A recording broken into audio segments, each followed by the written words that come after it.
We're going to go ahead and get started here.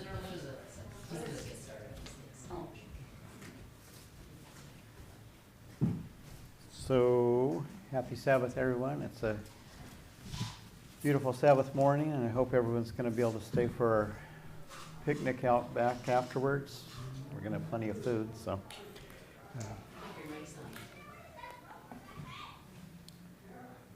Test 1, 2, test 1, 2. You hear me now? All right. So I was just saying happy Sabbath, everyone. It's a beautiful morning, and hope everyone can stay for our meal afterwards.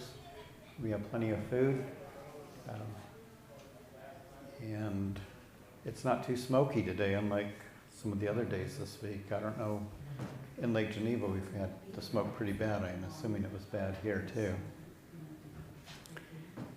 So we're going to continue on with our lessons here. We're in lesson 10, Upon Whom the Ends Have Come, which is kind of a confusing title.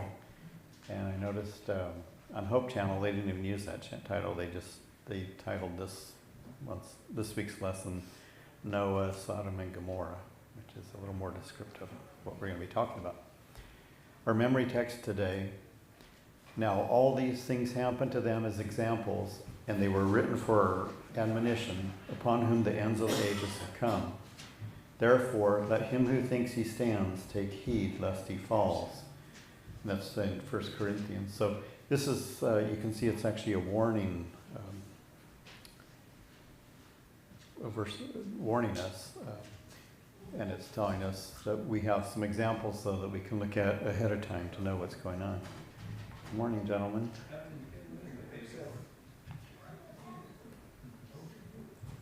On Sabbath afternoon, well, now I'm too loud. On Sabbath afternoon, our introduction is, the Bible is filled with accounts of God's people that point to future events and that hold keys to helping us understand present truth. In fact, some of these events and accounts seem to foreshadow last day events. So we've talked about this types and antitypes and archetypes, and so there's the type in the Bible with, we're going to be talking specifically about Noah and the flood and the destruction. We're going to talk about Sodom and Gomorrah and that destruction.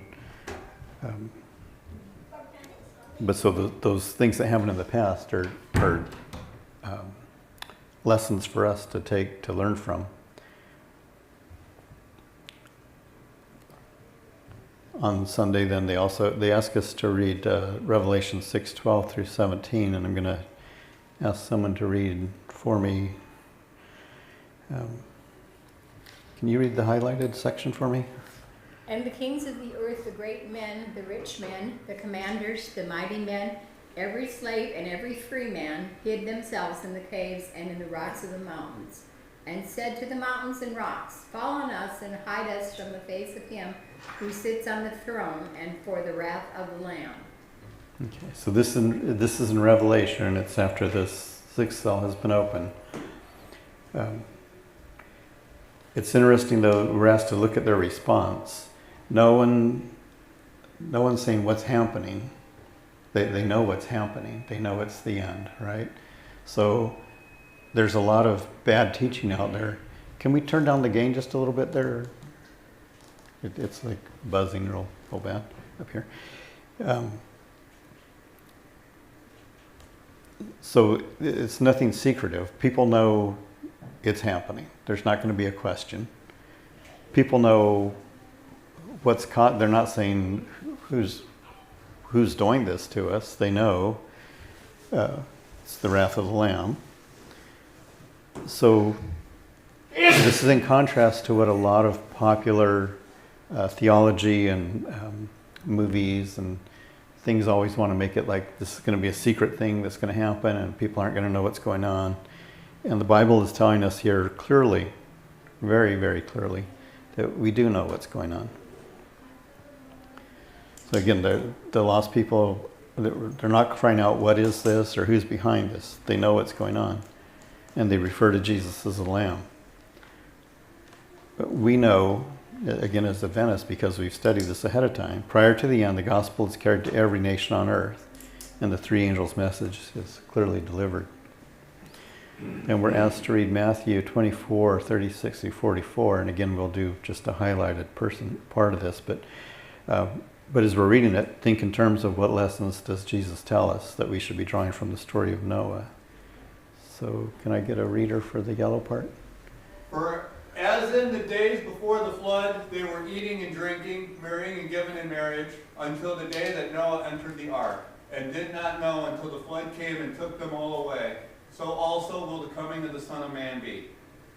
Okay. So again, there we see life was going on normal for most people. They're eating and drinking, marrying, whatever. But we know they had, I think it's 120 years. You can check my math there. It might have been 110, but 120 years of Noah preaching while he was building the ark. This is going to happen. This is going to happen. This is going to happen. And when the flood when it comes, what happens? They're not prepared, right? But he gave them very clear warning to be prepared. But they just went on with their lives instead, and didn't take preparations. And we know what the end result was. That was their destruction. Then the next little verse here, verse 40. Then 2 men will be in the field, one will be taken and the other left. 2 women will be grinding at the mill, one will be taken and the other left. So everyone's kind of heard that, right? And that's one of the main verses that a lot of evangelicals use to justify a secret rapture. And real often now they drop the word secret, they just say the rapture.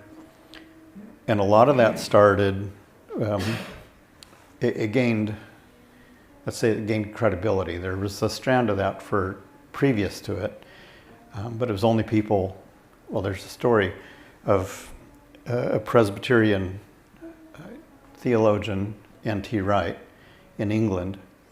He's in his 70s now. But he was a professor of theology, and his story is the first thing he heard of this secret rapture was when his daughter married a Pentecostal in the early 60s, late 50s. And this is a guy who studied the Bible, and he's like, well, what are you talking about, a secret rapture? And oh yeah, no, that's what our church teaches. And so he looked into it and saw what we see is it's not true, it's not there. And the historic church never taught that. But it gained real credibility with Hal Lindsey wrote a book, The Late Great Planet Earth, which lays out this this kind of theology. And up until he died, he had if you watched, I don't know if you have a Pure Trinity broadcasting or any of those kind of things, he had a show, he was on it, even though he was totally wrong. He predicted end times in the early 70s. And about every 10 years, he would write a new book updating his theology to explain, well, so what I said before happened, but it happened over here in Israel or whatever, it happened wherever. And a lot of his theology now is, unfortunately, we've talked about this in the past, people running in our government have this theology of Israel has to rebuild the temple again, and they need our help to do this. Does God need our help if he really needs something done, does he need our help? He appreciates us working with him, and we need to cooperate with him. But, right, the United States isn't God's only means of accomplishing it. So if it had to happen, it could happen without us. But we also know that's bad theology. It doesn't have to happen. God doesn't come to, he will be back on the earth in a new Jerusalem, but not what they're talking about. So it's just really bad theology, and it was actually a bestseller for years. But again, it's contrary to historical Christian teaching. They even made a movie out of it with Orson Welles. And it was a box office hit. So he's using the eschatology, that's the study of end times, of premillennial dispensationalism, commonly believed by American evangelism. Dispensationalism is a school of theology that there's different time periods. And so as Adventist and the historical Christian view, things happened in Israel and they're a type for what's going to happen. In dispensationalism, that happened, it's done, now we're talking about this. There's not a connection. There's a dispensation of times. This happens here, this happens here. It's not, so the old one's not there for our learning. And again, we know what was going on in the 60s and 70s. There was people, the nuclear age was happening. There was the Cold War going on. So he pointed at all these different things and said, see, it's going to happen. Harold Camping, I don't know how many of you are familiar with him. They actually have, his followers actually have a pretty good radio station. It's family radio. You may get it. They have it on across the country. Always. They play really nice music. They have some decent teaching lessons and all. But he at least 3 times before he died set dates. And they were all wrong. And he was also setting a date. He was going along with this idea of a rapture, of a pre-tribulation rapture. And then as it went on, people, saw that and humored him, let's say. The name of the group that one was, you can't read it on there, but it's YouReallyStillBelieveMe.com. So they were really, poking him in the ribs there. Also out of that theology, then you get the Left Behind series, right? That was a best-selling books. They've made the movie twice, actually. They made the movie with Kirk Cameron that was, some of us are that age. He was a really, really popular TV character, and his sister, Candace Cameron. And they're both still really active evangelicals pushing this secret rapture theology. And Candace Cameron has the ear of a lot of politicians and all that. So, and the movie was so popular, they remade it with Nicolas Cage for a whole nother generation. And I can proudly say I've never seen either. I have no intention to. So there's this whole long history, right, of the Jehovah's Witnesses.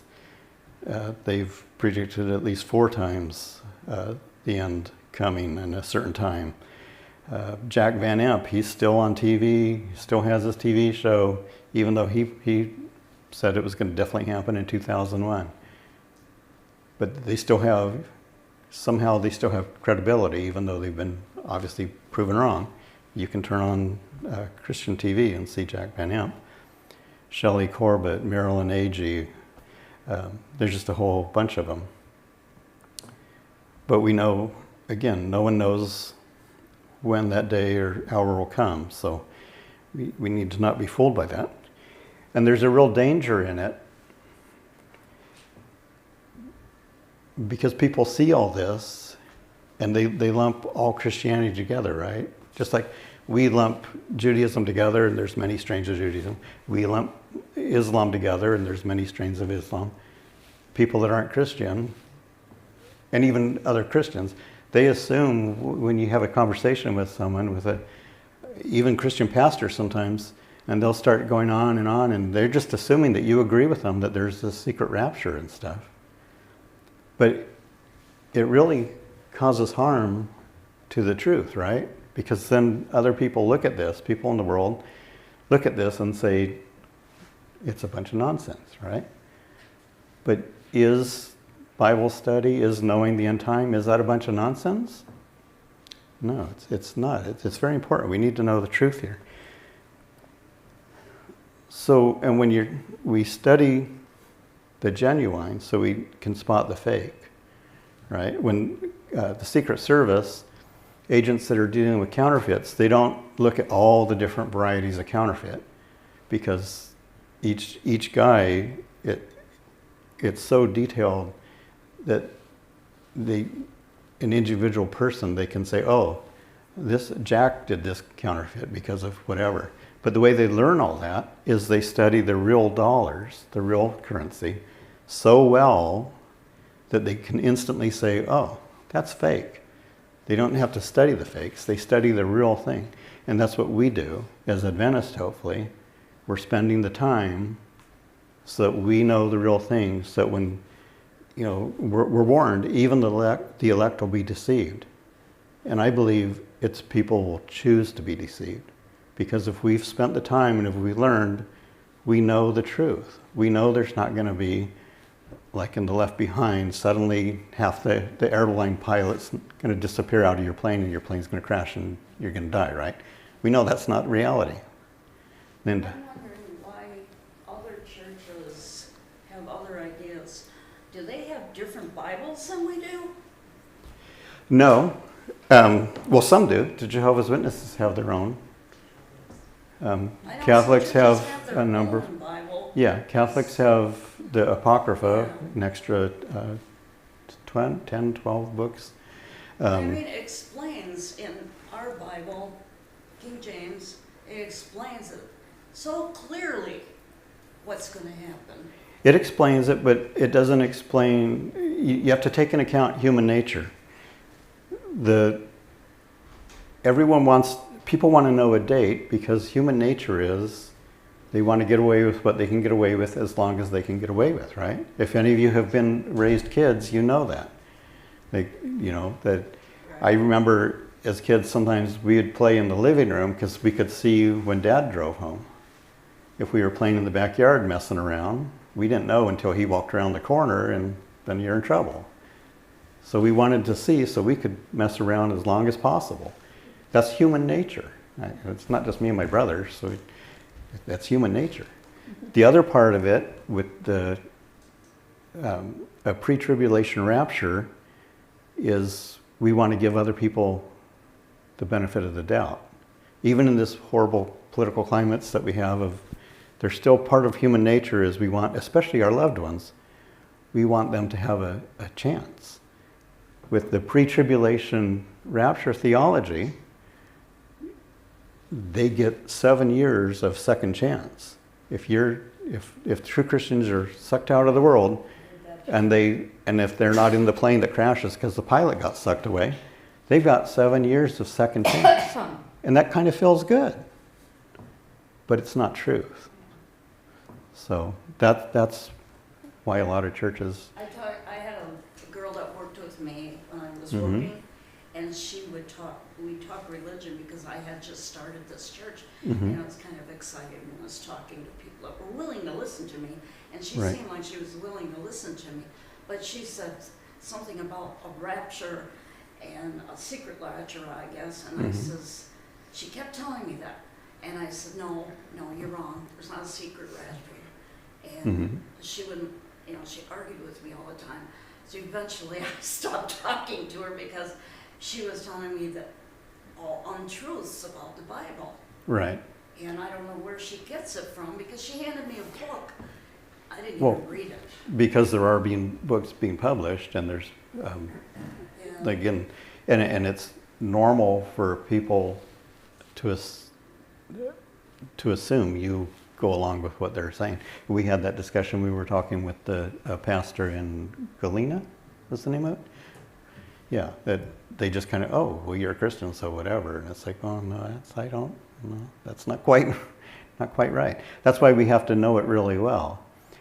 But we also have to be wise. And sometimes it doesn't make sense for us to stand and argue a point like that with people sometimes. Because some people just want to argue. I just said, no, that's not right. Right. And she said, yes, it is, Well, I think it's important that we say what we believe. Right. With the Jehovah's Witnesses, I know what they believe.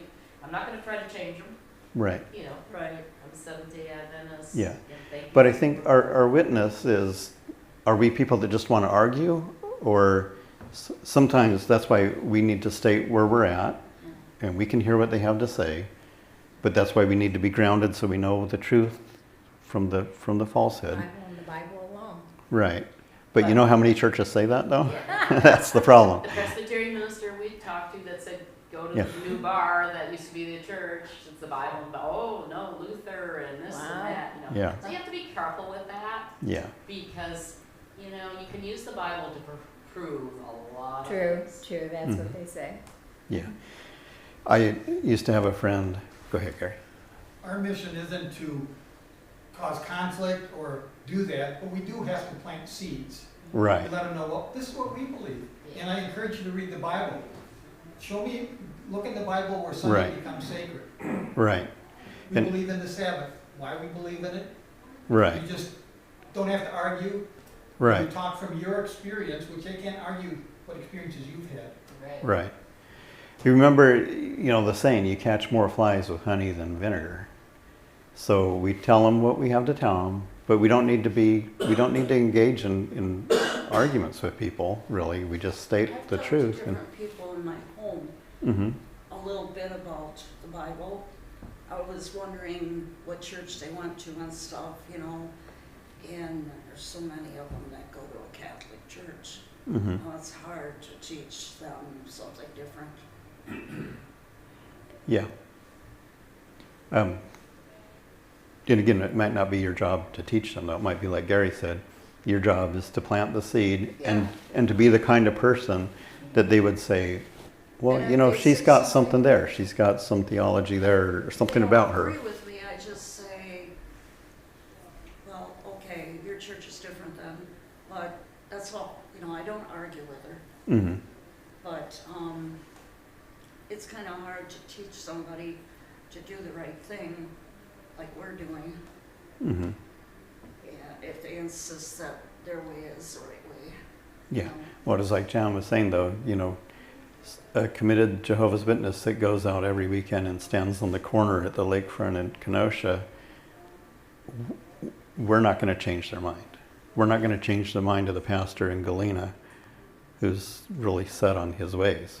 But we can state our truth and we can be attractive. Go ahead. We also got to remember at the end of the day, it's Jesus that saves and Jesus alone. Your works do not necessarily mean, so it's all about their connection with Christ. Right. There's going to be Catholics up there, there's going to be every denomination when we get there. Yeah. It's not always about just keeping the law verbatim. Right. It's about Christ. It's, yeah, exactly. Because of grace. Yeah, it's great. Well, and I think too, I think all these groups, they think they have a corner on the truth. Mm-hmm. Yeah. What did you say? Grace. I think the Adventists have the most Bible truth that I've come across, right? Mm-hmm. But truth is like emptying the ocean with a teaspoon. We will be learning throughout eternity. So if we ever want to get, we have the truth, gotta be real careful there. Yeah. I started to say, a gentleman who actually taught me the truth of the state of the dead, he taught me a number of biblical truths, and one of them, he was the head of gynecology at St. Joseph's Hospital in Phoenix, one of the big ones there. And he wasn't Adventist, right? He was not Adventist. He was not Seventh-day Adventist. He was in a group that would call themselves Adventists because they still firmly believed that Christ's return was soon. But one of the things that he taught about was the state of the dead. But one of the things he taught me that's stuck with me all my life now is, the opposite of faith is not unbelief. The opposite of faith is certainty. And that can come different ways. That can be like you were saying, we're so certain that we're right, that we're the remnant, and everybody else is out. And that's not really, that's not a statement of faith. That's a statement, you might say, a statement of bigotry even. It's because we don't know. We can't judge other people. And it's also, and this is a deeper truth and it's sometimes a difficult truth, but we know what we're teaching is true, and we know that by faith. We don't know that by certainty because it hasn't happened yet. Right? So that's a challenge. That can be a challenging statement. I understand. And I'm not telling you we might be wrong. That's not what I'm saying at all. What I'm saying, though, is, again, the certainty, our certainty isn't in what we believe or whatever. Our certainty is in the faithfulness of Christ, right?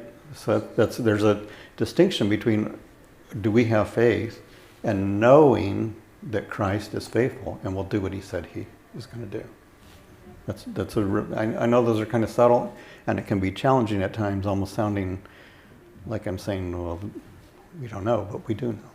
Has anybody ever said, do you know that with certainty? Right. I mean, like, no, you just say, I believe what God says. Right. That's faith. That's my belief. Right. Because a lot of people want to say, well, prove it. I want to know with certainty. Mm-hmm. So you just say, well, it comes with faith. It comes by faith. Right. It's the word, read the word. Right. Yeah. Yeah, we have it written down, so. Did you have something, David, or? I thought I saw you raising your hand, but, okay. Well, this has been a great discussion so far. I really appreciate it. So now we'll get into Noah. Jesus points to the story of the flood to warn us that his second coming will come as a surprise to many. As with the second coming, the flood did not come as a surprise to the world because of a lack of information. So, like I was saying before, right? Noah had been preaching this is going to happen for 120 years, and they were still caught off guard. A lot of people, like the slide I showed you from that atheist group in California, many people assure themselves that the passage of long periods of times means that the prophecies are false. So again, we're Adventist people. We believe in the soon coming of Jesus Christ. And if it doesn't happen while we're walking this earth, it's still going to be the next thing you know, right? If you walked out the door and were hit by a car and died, the next thing you're going to know, because we understand the state of the dead, your next conscious thought is going to be Jesus' second coming. So it is soon. None of us are going to live beyond, I think I could safely say with some certainty, nobody here is going to live beyond 120 years, right? So we know for each one of us, Christ is coming in the next 120 years or less.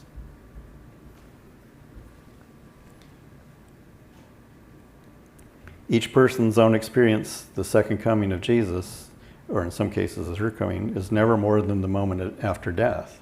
Again, because we know the truth about death.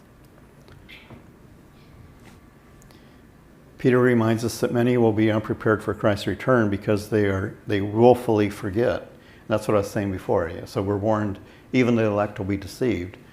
But it's probably worth doing a good study in Hebrew of, is deceived the right word there? Because we have the opportunity to know the truth. So we're kind of willfully deceived. We choose to be deceived. Or we just choose to ignore. Let's go up to Monday here. Jesus said that the world's situation resembled the days of Noah. And again, that's what we were talking about. Life is normal. People are getting married. Life goes on. We work. We have families. And we're asked to compare it with Genesis 6, 1 through 8. And what are the moral conditions that led to the flood? So, can I get a reader for this short part here in Matthew? But as the days of Noah were, so also will the coming of the Son of Man be. Whereas in the days before the flood, they were eating and drinking, marrying and giving in marriage until the day that Noah entered the ark, and did not know until the flood came and took them all away, so that the coming of the Son of Man may be. Okay. And then if somebody could read the highlighted part here in Genesis. Could you read that for me? And the Lord said, my spirit shall not strive with man forever, for he is indeed flesh, yet his days shall be 120 years. So do you see then people go on with their lives, but we're told there's a limit that God's going to put up with this stuff. You know, it just hit me as we were talking about the faith and all on the Hope Sabbath School. Somebody made the point with the faith and with Noah and the ark, as he built the ark, and if you look at the dimensions, there's no way that he and his 7 sons could close the door. The dimensions of it were way too big. They're too heavy. There's no, so they went about, they spent all those years building a boat, and they must have been assuming that God was going to close the door for them, because they knew they were building a door they could not physically close. Isn't that interesting when you talk about faith and stepping out in faith? I'd never thought of that before, and after I heard him say that, I looked it up, and when you read the dimensions, and it's like, yeah, there's no way 7 guys are closing that door.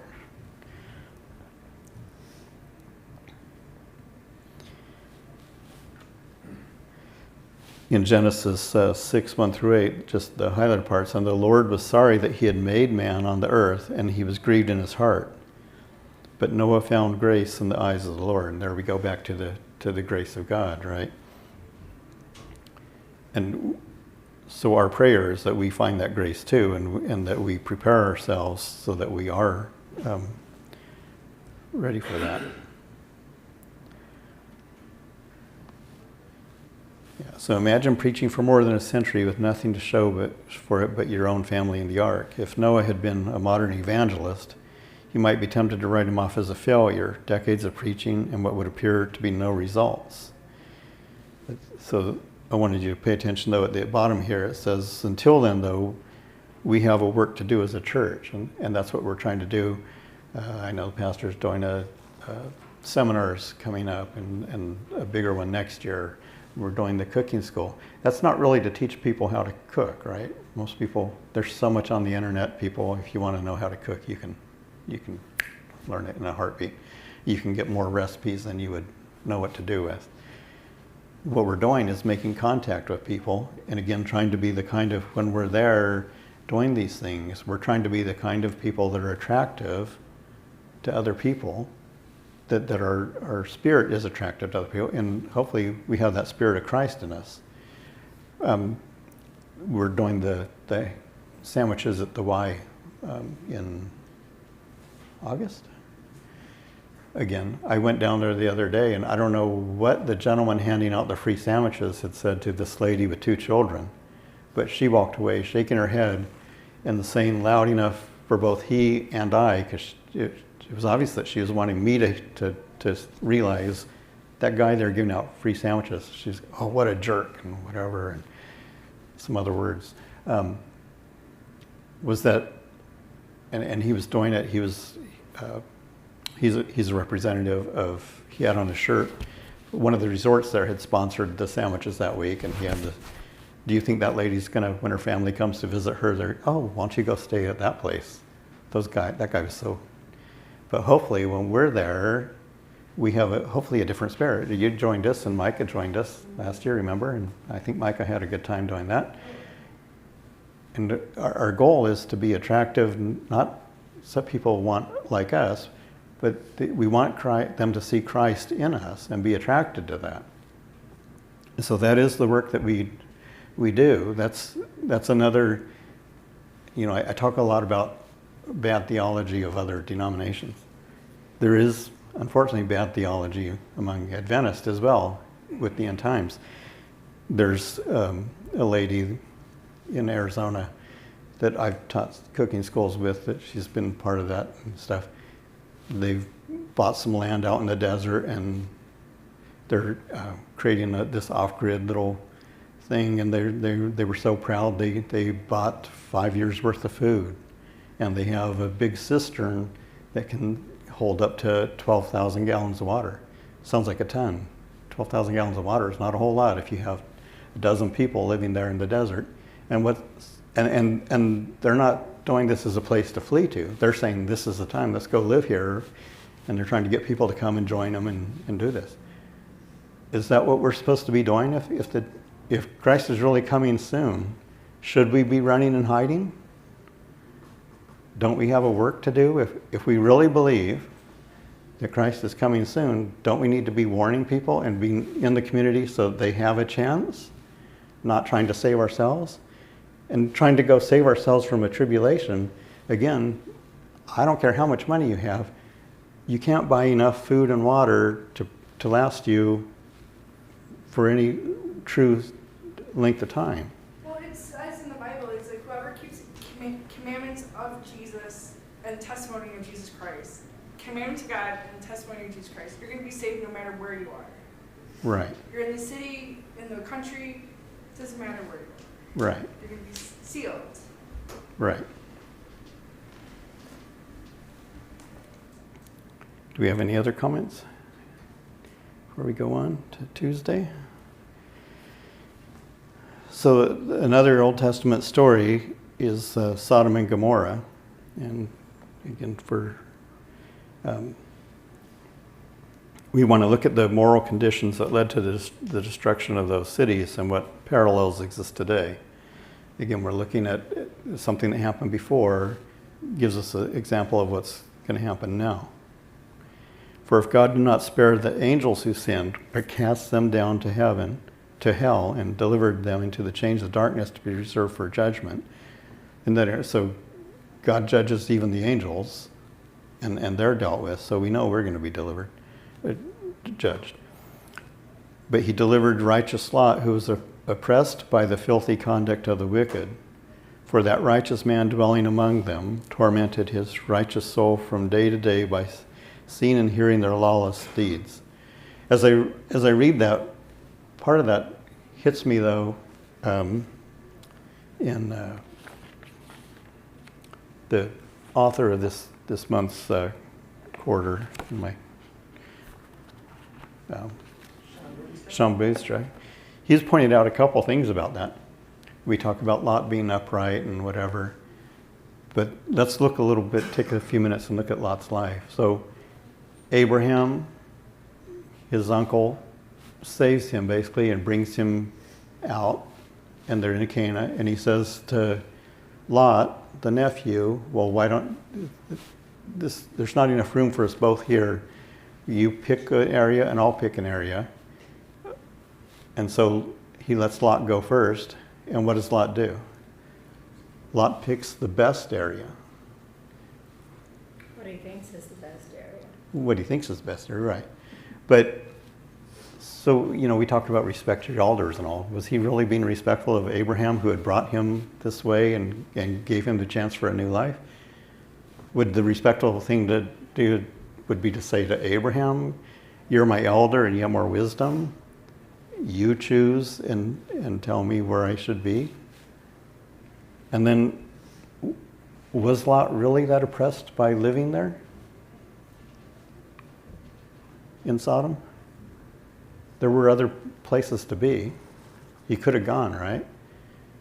I think part of his human nature, and again, God saved him anyway, but part of his human nature was he kind of liked, there's plenty of Christians in Las Vegas. They kind of like some of the stuff that goes on there. So that's just, again, sometimes when I stand here, I'm not wanting to insult anyone, but we have to be honest with ourselves. Do we, sometimes a movie comes on and we're, that's kind of interesting. Maybe I'll watch that movie. Just a thought. We all have to be honest with ourselves.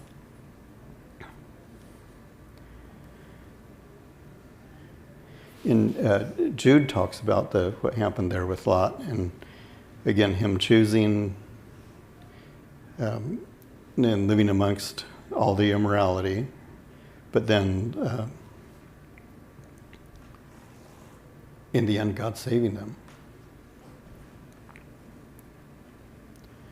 Ezekiel also talks about it. Just the last part there. Look, this was the iniquity of your sister Sodom. She and her daughters had pride, fullness of food, and abundance of idleness. Neither did she strengthen the hand of the poor and needy, and they were haughty and committed abomination before me. Therefore, I took them away as I saw fit. So most people, if we talk about Sodom and Gomorrah, right, our first thought is, the sexual sin, right? And that's the really popular thing. But look at the reasons, look at what all they were guilty of. And again, we have to ask, is our society guilty of these things now? And again, the harder question of how much of this are we individually guilty of? And I'm not saying raise your hands or anything, but again, if we're honest, you know, how many of us have pride at times? Of course we do. How many of us are gluttons at times? Have you ever gone to I guess maybe you call them smorgasbords out here, a buffet? Figure, well, I paid that money, I've got to get my money out of it, so I'm going to eat. Corral is all you can eat. Yeah, Golden Corral, yeah. So you paid for it, so I'm going to get my money out of it. I'm going to eat twice as much as I would at home, and I'm going to go home, waddling home, feeling, oh, I feel miserable. But we have that fullness of food. We can be gluttonous at times. An abundance of idleness, we tend to be lazy when we don't have something pressing. Neither did she strengthen the hand of the poor and the needy. Are we advocating for those with less? Are we, we don't always have a way to personally help people, but we can be advocates for that in the way our conversations with other people, the way we vote. Are you voting for someone who's going to be harsh with that? Or are you going to vote for someone who perhaps is going to continue the feeding children for the summer programs and things like that? We only have a few minutes here. The warning offered to the last day people of this planet to the account of Sodom and Gomorrah is plain. Eventually the wicked will also be destroyed by fire. Imagine the surprise of God's people when they heard that they were more wicked than the people who were legendary for their wickedness. That's when Ezekiel tells Israel they've been playing the harlot. Again, some scripture, if we take it seriously, is hard to take. But we have to be honest about that, about our society and about ourselves. Are we guilty? And the answer is, of course we are, in some way, shape, or form. None of us is just. Any last comments? I only got to Tuesday, sorry, but we had some good discussion, all right? Hopefully everybody enjoyed that. We do have a mission spotlight we're going to do. Gary? When I look back at the story of Noah, in those days, the people it had never rained before then. Mm-hmm. They were told, okay, Noah preached for 120 years, it's going to rain, it's going to do all this thing that has never happened. Mm-hmm. There's a little bit of an excuse there that people can make. Just like Sodom and Gomorrah, everybody wasn't warned. But nowadays, you can look back and see the results. There was a flood. Nowadays, you can see, well, Sodom and Gomorrah were really sins. Mm-hmm. So we have much more responsibility now to respond, that we've seen these things that the Bible predicted have occurred. Mm-hmm. Back then, they didn't necessarily see it. There was no Bible written at that time. Right, but it does say that Sodom's bad reputation had gone around. So we frequently want to give a pass, but the truth is they were humans and we're humans. I hear that people sometimes talk about slavery in America. Well, we didn't know any better and whatever. But that's not a valid thing, because there were abolitionist groups going back way back before the U.S. was ever the U.S., before there were ships of Europeans landed here. It goes back, there's writings of groups that were against, because Islam would enslave Europeans when they'd catch them, and vice versa. There were groups back then saying, no, you can't do this. So that it's just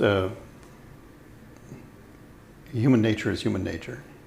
And if it's another 1,000 years before he comes, they may look back and say, well, they didn't have as much information as we do. But the truth is, we have plenty of information to make that decision.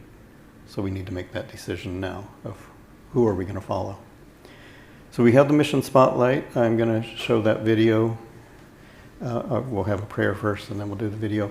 And then we'll take a little pause while we reset for the church service. And again, we're hopefully, even if you didn't bring anything, we have plenty of food. We want everyone to stay for the picnic out back afterwards. So let's have a prayer first.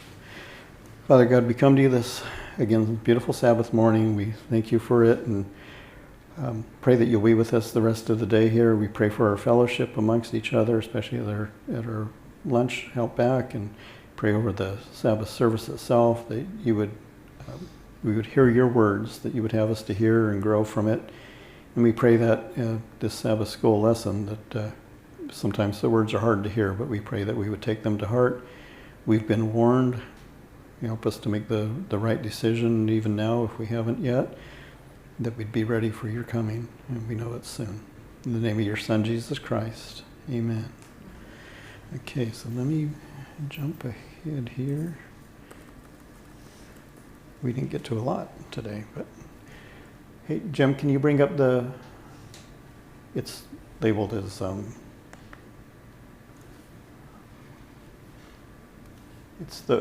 labeled as laptop, I believe. There we go.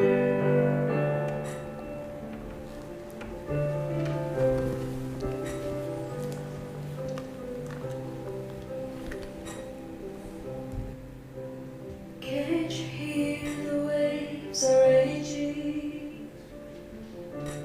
The voice of storm tells me I'll fail. Does anyone care? They see I'm drowning.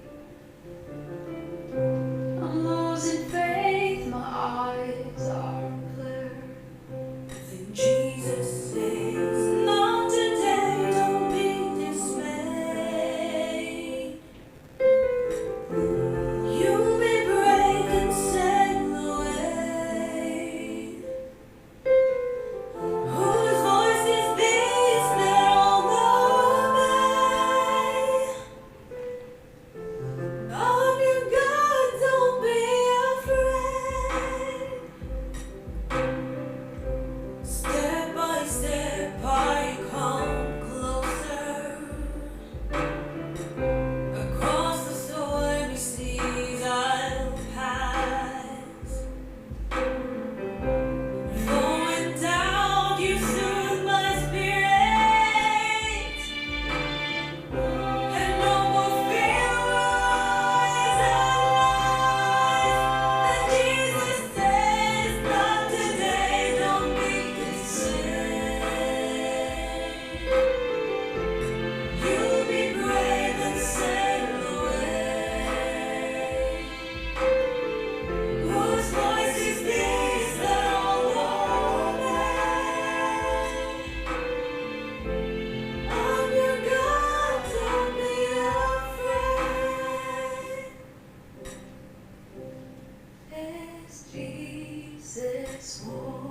As Jesus walked, so I will run. As